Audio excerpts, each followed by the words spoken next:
বন্ধুসকল আহি গ'ল ফেচবুকৰ এটা নতুন আপডেট। বন্ধুসকল কি হৈছে আপোনালোকে গম পাইছে যে ফেচবুকত আপোনালোকে যদি বেলেগৰ গান বা বেলেগৰ মিউজিক ব্যৱহাৰ কৰি আপোনালোকে ভিডিঅ' আপলোড কৰে বা ফটো আপলোড কৰে, তেনেহ'লে আপোনালোকৰ সেই ভিডিঅ'টো বা সেই ফটোত আপোনালোকে ব্যৱহাৰ কৰা গান বা ব্যৱহাৰ কৰা মিউজিক যদি আপোনালোকৰ কপিৰাইট ক্লেইম আহে আৰু আপোনালোকে তাৰ পৰা ফেচবুকৰ পৰা আপোনালোকে এটকা ইনকাম কৰিব নোৱাৰে।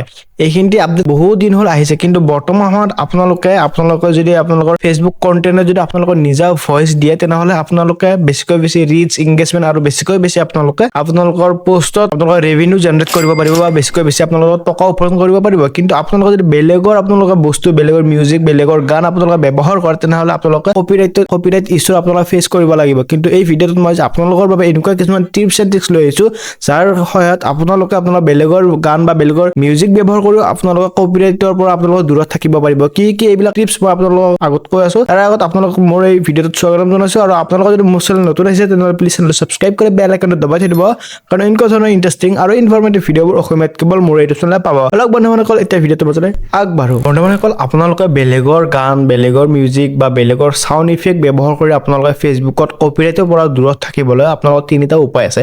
প্ৰথম উপায়টো হৈছে আপোনালোকৰ ফেচবুক একাউণ্টটো আৰু আপোনালোকে এটা ইনষ্টাগ্ৰাম একাউণ্ট আপোনালোকৰ লিংক কৰক, আৰু আপোনালোকে যেতিয়া ইনষ্টাগ্ৰামত আপোনালোকে ৰিলছ বনাব বা ইনষ্টাগ্ৰামত যেতিয়া আপোনালোকে ভিডিঅ' বনাব, তেতিয়া ইনষ্টাগ্ৰামত আপলোড কৰা ভিডিঅ'টো আপোনালোকৰ অট'মেটিকলি ফেচবুকত আপলোড হৈ যাব, আৰু তেতিয়া আপোনালোকৰ যিটো চাউণ্ড বা যিটো গান ব্যৱহাৰ কৰিব তাতে আপোনালোকৰ কপিৰাইট নাহে। বেছিভাগৰে নাহে, কিন্তু বাই চান্স কেতিয়াবা কিছুমান গানত আহি যায়, কিন্তু বেছিভাগ সময়তে কপিৰাইট নাহে। এতিয়া আহিছোঁ আপোনালোকৰ ছেকেণ্ড অপশ্যনটো বা দ্বিতীয় অপশ্যনটো। আপোনালোকে এটা কাম কৰিব পাৰে, আপোনালোকে বেলেগৰ গান বা বেলেগৰ মিউজিক ব্যৱহাৰ কৰি থাকক, আপোনালোকে নিজৰ ভইচ ইউজ কৰি আপোনালোকে ভিডিঅ' বনাব পাৰে। কাৰণ বৰ্তমান সময়ত ফেচবুকে আৰু ইউটিউবে সেইসকল ক্ৰিয়েটৰক বা সেইসকল আপোনালোকে ভিডিঅ' বনোৱা ব্যক্তিক বেছি গুৰুত্ব দি আছে, যিসকলে নিজৰ ভইচ বা নিজা ফেচ থকা ভিডিঅ' বা সম্পূৰ্ণ নিজা কণ্টেণ্ট থকা ভিডিঅ' আপলোড কৰে, তেওঁলোককহে বেছি গুৰুত্ব দি আছে।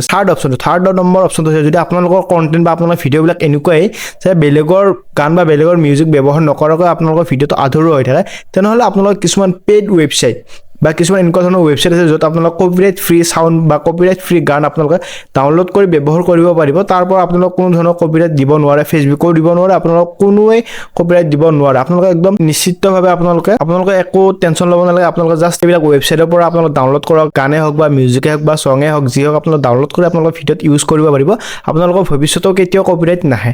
চ' আপোনালোকৰ যদি এইখিনি বিষয়ৰ ওপৰত আপোনালোকে বেছিকৈ জানিব বিচাৰে, তেনেহ'লে আপোনালোকে মোক কমেণ্টত জনাব। মই একেবাৰে আপোনালোক দেখুৱাই দিম আৰু টিউটৰিয়েল দিম আপোনালোক কেনেকৈ কি কৰিলে আপোনালোক কপিৰাইটৰ পৰা আপোনালোক বাচি থাকিব পাৰিব। বন্ধুসকল ভিডিঅ'টো আজি এইখিনিতে সমাপ্ত কৰোঁ। আপোনালোক আকৌ লগ পাম উন্নত ভিডিঅ'ৰ মাজলৈ।